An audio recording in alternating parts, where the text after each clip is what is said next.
That sound? That is the sound of an object breaking the sound barrier. In 1944, we knew that bullets could travel faster than sound. We knew that cannon shells could do it.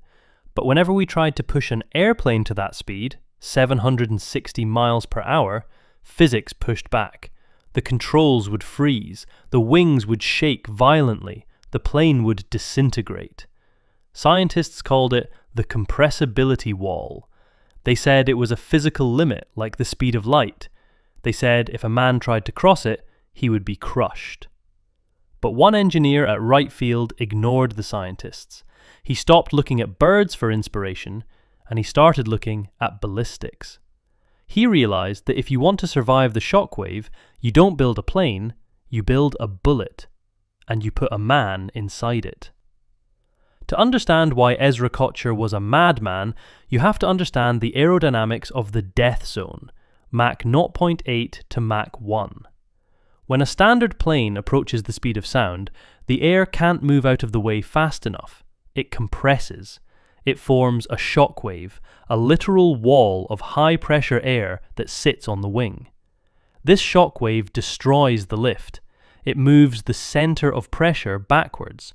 The pilot pulls back on the stick to pull up, but the plane pitches down. It's called the tuck.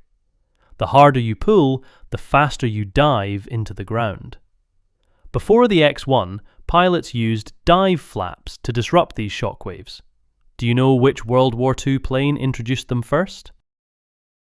Ezra Kotcher was a lieutenant colonel, but really he was a professor of aeronautics.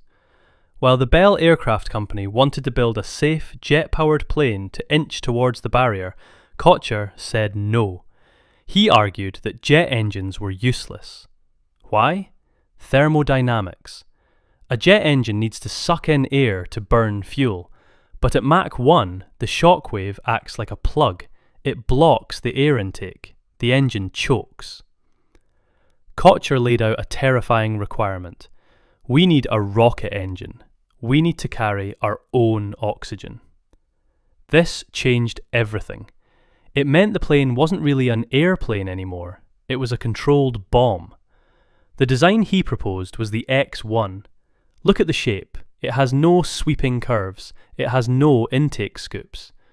Kotcher told the designers to take the shape of a .50 caliber machine gun bullet, which was known to be stable at supersonic speeds, and simply scale it up to the size of a fuselage.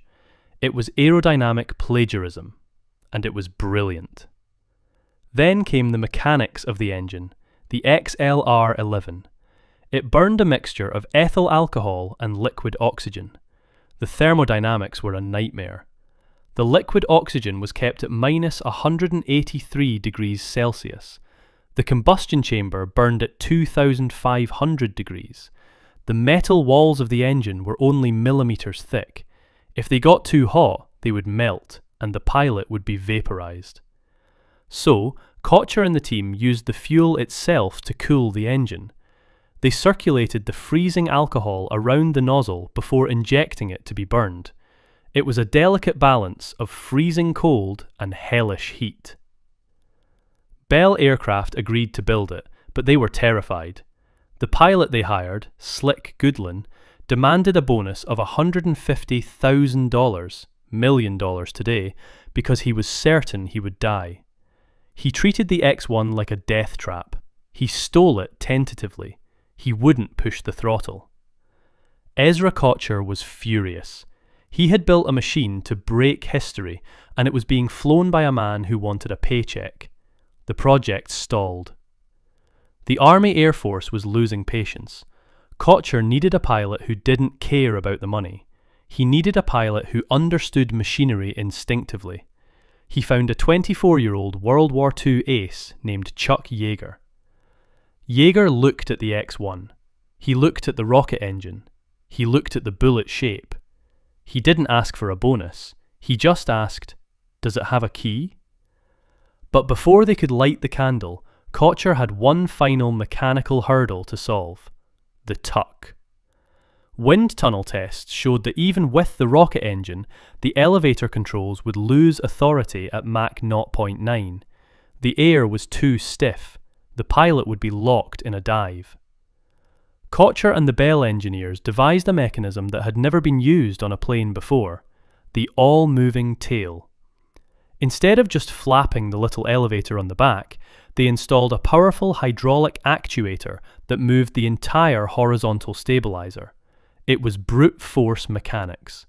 If the air wouldn't move, they would force the whole plane to bend to their will. The bullet was ready, the rocket was fueled, the pilot was reckless. But physics had one last surprise waiting for them, something that would happen at Mach 0.94 that nearly killed the program before it began. The X-1 had a major limitation. Its rocket engine was thirsty. It carried 2,000 kilograms of fuel, but the XLR-11 burned it so furiously that the tanks would run dry in just 2.5 minutes. If the X-1 took off from a runway, it would run out of gas before it even reached the altitude where the air was thin enough to break the barrier. Ezra Kotcher's solution was simple mechanics. Don't take off. Be dropped. The procedure was terrifying. At 25,000 feet, Chuck Yeager had to climb out of the warm B-29, descend a ladder into the open airstream, and squeeze into the frozen cockpit of the X-1. Once he was sealed in, the B-29 pilot would pull a lever. The X-1 would drop like a stone. Yeager had to wait for it to clear the bomber's propellers before lighting the rockets. If he lit them too early, he would crash into the mothership and kill everyone. Throughout late 1947, they inched closer to the demon. Mach 0.85, Mach 0.88, Mach 0.9. But at Mach 0.94, the crisis that Kotcher had predicted finally arrived. Yeager was diving the plane. He pulled back on the control stick to level out. Nothing happened. The stick felt dead in his hand. The elevator, the flap on the tail that makes the plane go up and down, was useless. The shock wave had moved back and was shadowing the tail. The air was skipping right over the controls. Yeager was falling out of the sky.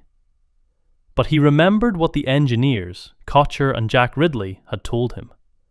If the elevator fails, use the trim. This was the secret weapon, the all-moving tail. Yeager stopped fighting the stick. Instead, he reached for a small trim wheel by his knee. This didn't move the flap, it tilted the entire horizontal stabilizer. He turned the wheel. The nose of the X-1 snapped up. The plane responded. Kotcher was right. Conventional mechanics had failed, but his brute force engineering worked. They now knew they could steer through the barrier. The X-1 proved that all moving tails were necessary for supersonic flight. Why do you think most commercial airliners still don't use them? October 12th, 2 days before the attempt to hit Mach 1. The technology was ready. The physics was solved. So naturally, the human element tried to ruin it. Chuck Yeager decided to go for a night ride on a horse. He fell. He heard a crack. 2 broken ribs. He was in agony. He couldn't lift his right arm. If he went to the hospital, the flight surgeon would ground him. The mission would be scrubbed. Kotcher's project would be delayed for months. Yeager didn't go to a doctor. He went to a local vet to get his ribs taped up. He told only one person, his flight engineer, Jack Ridley. Ridley looked at him and said, "Chuck, if you can't lift your arm, how are you going to lock the door?" This was a serious mechanical problem. The X-1 door didn't just shut, it had to be lowered into place and then locked with a heavy lever that required significant force to seal the cockpit against the vacuum of space. With a broken rib, Yeager physically couldn't pull the lever. They were hours away from the most expensive, sophisticated flight in history, and the mission was about to be cancelled because of a door handle. Ridley grabbed a broomstick. He sawed off a 10-inch piece of the wooden handle. He climbed into the X-1 cockpit with Yeager. "Look," he said. He wedged the broomstick into the door handle to create a lever. Use your good arm, Ridley said. You push the stick, the leverage will lock the door. It was a solution that only a mechanic would love. Archimedes said, give me a lever long enough and I shall move the world. Ridley just needed a lever long enough to shut the door. October 14, 1947. The B-29 taxis onto the runway. The X-1 is frosted over with cold. Yeager climbs in, wincing in pain. He hides the broomstick in his flight jacket. He seals the door. He jams the stick in. Clunk. It locks. The mothership climbs to 20,000 feet. Yeager is sitting on top of 2,000 kilograms of explosive fuel. His ribs are throbbing. Kotcher is on the ground, listening to the radio. He doesn't know about the ribs. He only knows that today they are going to light all 4 chambers and not stop until the needle breaks or the plane does. The pilot pulls the release. The X-1 drops into the blinding sunlight. Yeager flicks the switches. Fire shoots out the back. The bullet begins to accelerate. Mach 0.9. Mach 0.95. Mach 0.98. The needle is shaking. The plane is buffeting. And then, the needle stops moving. October 14, 1947. Chuck Yeager is wrestling the beast. At Mach 0.98, the turbulence is severe. The plane is bucking like a bronco. The scientists had warned that this was the point of no return. They predicted that at Mach 1, the forces would tear the wings off.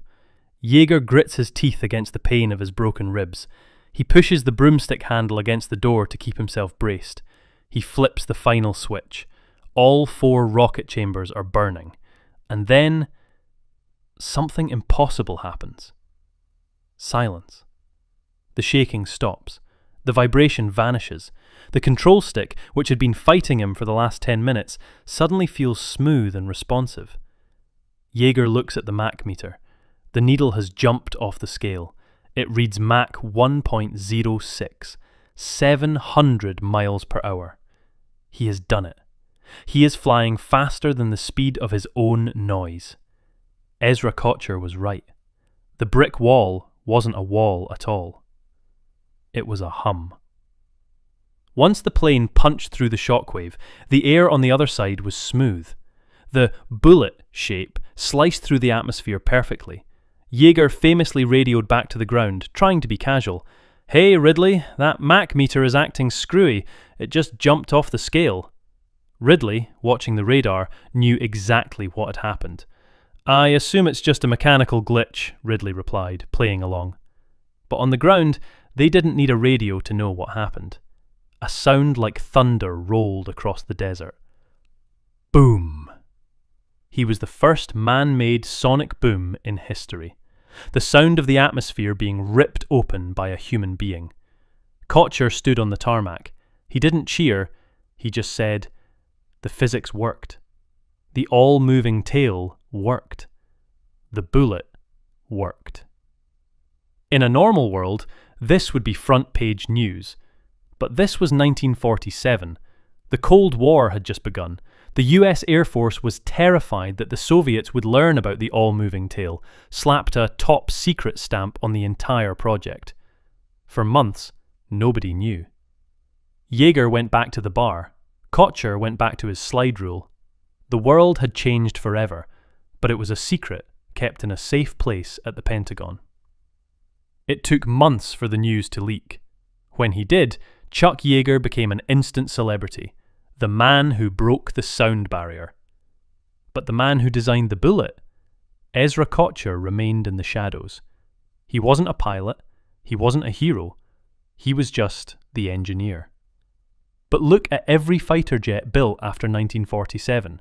The F-86 Sabre, the F-15, the F-22 Raptor.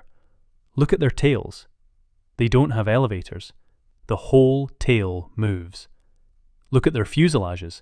They are slender, pointed, shaped to minimize the cross-section. They are all descendants of Ezra Kotcher's thought experiment.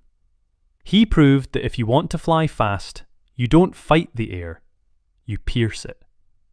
Today, the Bell X-1 hangs in the Smithsonian, right next to the Spirit of St. Louis.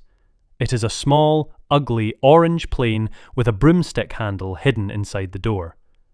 But it is the machine that taught humanity that the sky has no limit. They told Ezra Kotcher it was a wall. He proved it was just a door. You just needed the right key to open it.